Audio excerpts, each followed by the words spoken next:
ሰላም የቻናሌ ቤተሰቦች እንደምን አላችሁ? እንኳን ደህና መጣችሁ። ሁሌም አጫጭር ፈጣንና ታማኝ መረጃዎች ወደ እናንተ እንዲደርሷችሁ ይህንን ቻናል ሰብስክራይብ አድርጋችሁ ደወል ምልክቷን መጫናችሁን አትርሱ። ወደ አርዕስቶቹ ስንገባ በዚህ ዓመት በሪፐብሊክ ኮንጎ የተከሰተው ኢቦላ ቫይረስ ከሚያጠቃቸው 10 የአፍሪካ ሀገራት መካከል አንዷ ኢትዮጵያ ናት ተባለ። በዲሞክራቲክ ሪፐብሊክ ኮንጎ 3 የቀይ መስቀል በጎ ፈቃደኞች አስከሬን የተላለፈ ነው ተብሎ በተጠረጠረ ኢቦላ ህይወታቸው እንዳለፈ ተገልጿል። ሌላኛው ደግሞ እንግዲህ የአሜሪካ ካሊፎርኒያ ግዛት በመርዛማ ኬሚካል ልቀት ምክንያት የአስቸኳይ ጊዜ ማወጇም ታውቋል። ቅዳሜ ምሽት በዋይት ሃውስ አቅራቢያ የደህንነት አባላት ላይ ተኩስ የከፈተው ግለሰብ መገደሉን ባለስልጣናት አስታውቀዋል። እነዚህን መረጃዎች ዘርዘር አድርጌ ወደ እናንተ ይዤላችሁ የምቀርብ ይሆናል። ቪዲዮውን እስከ መጨረሻው ተከታተሉ። የአሜሪካዋ ካሊፎርኒያ ግዛት በመርዛማ ኬሚካል ልቀት ምክንያት የአስቸኳይ ጊዜ አወጀች። የካሊፎርኒያ ግዛት ገዢ ጋቨን ኒውሰም ኦሬንጅ ካውንቲ በተባለ አካባቢ በማቀነባበሪያ ፋብሪካ ውስጥ አደገኛ የኬሚካል ፍሳሽ ከተከሰተ በኋላ የአስቸኳይ ጊዜ አውጀዋል። ከ26500 ሊትር በላይ ከሚይዘው ታንከር ኬሚካል እየፈሰሰ መሆኑ ታውቋል። ይህ ኬሚካል በቀላሉ የሚተንና በጣም የሚቀጣጠል ፕላስቲክ ለማምረት የሚያገለግል ነው። የአካባቢው ባለስልጣናት ለጥንቃቄ በሚል በሺ የሚቆጠሩ ሰዎች የታቸውን ለቀው እንዲወጡ አሳስበዋል። ቅዳሜ ዕለት ባለስልጣናቱ ከዚህ ቀደም ይታሰብ ከነበረው በላይ ታንከር ውስጥ ያለው ሙቀት ከፍ እንዳለና ሙቀቱ መጨመሩ እንደቀጠለም አስታውቀዋል። የኦሬንጅ ካውንቲ የእሳት አደጋ ባለስልጣን ክሬግ ኮቪ እንደገለጹት 2 አማራጮች እየታሰቡ ነው። ይህም ታንከሩ ተበትኖ ይፈሳል ወይስ ይፈነዳል የሚል መሆኑን ገልጸዋል። ታንከሩ ለምን ስራው እንደተስተጓጎለ ምርመራ የተካሄደ ሲሆን የአደጋ ጊዜ ሰራተኞች ሙቀቱን ለመቆጣጠር ታንከሩን በውሃ እየረጩ ነው። ባለስልጣናት አንድ የማይሰራ ቫልቭ ተጨማሪ ችግር እንደደቀነባቸው አስታውቀዋል። ቅዳሜ ዕለት የእሳት አደጋ ኃላፊ ኮቪ የተጎዳው ታንከር ሙቀት 32 ዲግሪ ሴንቲግሬድ ደርሶ የነበረና በየሰዓቱ በ1 ዲግሪ እየጨመረ መሆኑንም ተናግረዋል። ሌላው ደግሞ ቅዳሜ ምሽት በዋይት ሃውስ አቅራቢያ የደህንነት አባላት ላይ ተኩስ የከፈተ ግለሰብ መገደሉን ባለስልጣናት አስታወቁ። በአሜሪካ የቢቢሲ ሚዲያ አጋር የሆነው ሲቢኤስ ተጠርጣሪው የ21 ዓመት ወጣት መሆኑንና ናስር ቤስት እንደሚባል ገልጾ የአእምሮ ጤና ችግር እንዳለበት እንዲሁም በደህንነት አባላት የሚታወቅ መሆኑን ዘግበዋል። ዶናልድ ትራምፕ በትሩዝ ሶሻል ገጻቸው ላይ የደህንነት አባላት ፈጣንና ሙያዊ እርምጃ በመውሰዳቸው አመስግነዋል። አክለውም ተጠርጣሪው ከዚህ ቀደምም የአመፅ ታሪክ እንደነበረውና ምናልባት ወሳኝ በመሆኑ ብሔራዊ ትምህርቶች ፍቅር ወድቆ ይሆናል ብለዋል። ተጠርጣሪው ተኩስ የከፈተው በጋዜጠኞች የእራት ግብዣ ላይ ተኩስ ከተከፈተ ከ1 ወር በኋላ ነው። ቅዳሜ ዕለት የነበረው ተኩስ ላይ ምርመራ የተደረገ መሆኑ የተገለጸ ሲሆን በዋይት ሃውስ አቅራቢያ የሚገኙ መንገዶች ዝግ መሆናቸውም ታውቋል። ግለሰቡ ቅዳሜ ምሽት 12 ሰዓት ላይ በዋይት ሃውስ 17ኛ ጎዳናና ፔንሲልቫኒያ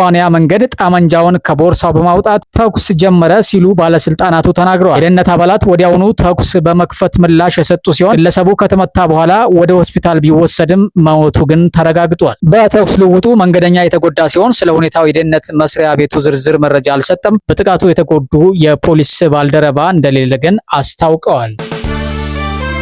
በዲሞክራቲክ ሪፐብሊክ ኮንጎ 3 የቀይ መስቀል በጎ ፈቃደኞች ከአስክሬን የተላለፈ ነው ተብሎ በተጠረጠረ ኢቦላ ህይወታቸው አለፈ። በጎ ፈቃደኞቹ መጋቢት 18 2018 ዓ.ም በምስራቃዊ የኢቱሪ ግዛት ከቫይረሱ ጋር ያልተያዘ ፕሮጀክት ላይ ሲሰሩ በኢቦላ የተያዙ መሆናቸው ይታመናል። ጊዜውም ቫይረሱ መስራጨት መጀመሩ ከመታወቁ በፊት ነበር ተብሏል። በጎ ፈቃደኞቹ በዲሞክራቲክ ሪፐብሊክ ኮንጎ በተቀሰቀሰው የኢቦላ ቫይረስ ህይወታቸው አልፏል ተብለው የተለዩ የመጀመሪያዎቹ ተጎጂዎችም ናቸው። እስካሁን ቫይረሱ ከ170 በላይ ሰዎች ህይወታቸውን ሲያሳልፍ 750 ሰዎች ደግሞ በቫይረሱ ተይዘዋል ተብለው ተጠርጥረዋል። ዓለም አቀፉ የቀይ መስቀልና የቀይ ጨረቃ ማህበራት ፌዴሬሽንም በጎ ፈቃደኞቹ ማህበረሰባቸውን ጀግንነትና በሰብአዊነት ካገለገሉ በኋላ እንደሞቱ ተናግሯል። አሊካና ኦዱሙሲ፣ አውግስቲን ሰዛቦ፣ ካታናቦና አጂኮ ቻንዲሩ ቪቪያን የተባሉት ሟቾች በመንጓሉ ከተማ ላይ ይሰሩ ነበር። ይህ አካባቢ አሁን የበሽታው ዋና ማዕከል ተብሎም ይቆጠራል። በጎ ፈቃደኞቹ ከሚያዝያ 7 እስከ ግንቦት 8 2018 ዓ.ም ባለው ጊዜ ህይወታቸው አልፏልም ነው የተባለው። የጤና ባለሙያዎቹ የኢቦላ ታካሚዎች ከሞቱ በኋላም ከአስክሬናቸው በሚወጣ ፈሳሽ በከፍተኛ ሁኔታ ቫይረሱን ማስተላለፍ እንደሚችሉ አስጠንቅቀዋል። የዚህ በሽታ ስርጭት በደንብ በማይታወቀው ቡንዱብያ የተባለው የኢቦላ ዝርያ ምክንያት ይከሰታል። ይህም የተረጋገጠ ክትባት የሌለውና በቫይረሱ ከተያዙ ሰዎች መካከል ከ3ቱ ቢያንስ አንዱን የሚገድል ነውም ተብሏል።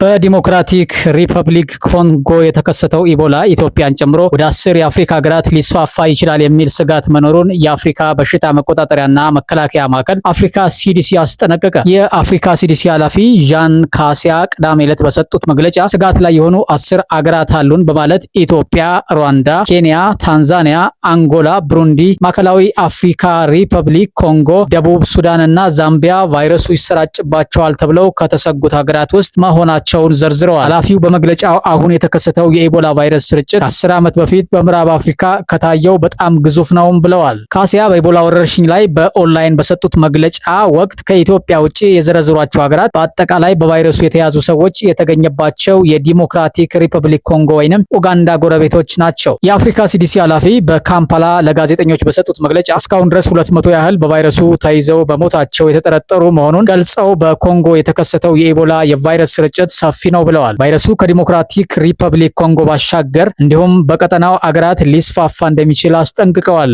የዓለም የጤና ድርጅት በዲሞክራቲክ ሪፐብሊክ ኮንጎ የተከሰተው የኢቦላ ወረርሽኝ በማህበረሰብ ጤና ላይ የፈጠረውን ስጋት ከነበረበት ከፍተኛ ወደ እጅግ ከፍተኛ ከፍ ያደረገው አርብ ዕለት ነው። አፍሪካ ሲዲሲ እና የዓለም ጤና ድርጅት የቫይረሱን ስርጭት ለመግታት የሚደረገውን ዘመቻ ለማገዝ ከ314 ሚሊዮን ዶላር በላይ ገንዘብ እንደሚያስፈልግ አስታውቀዋል።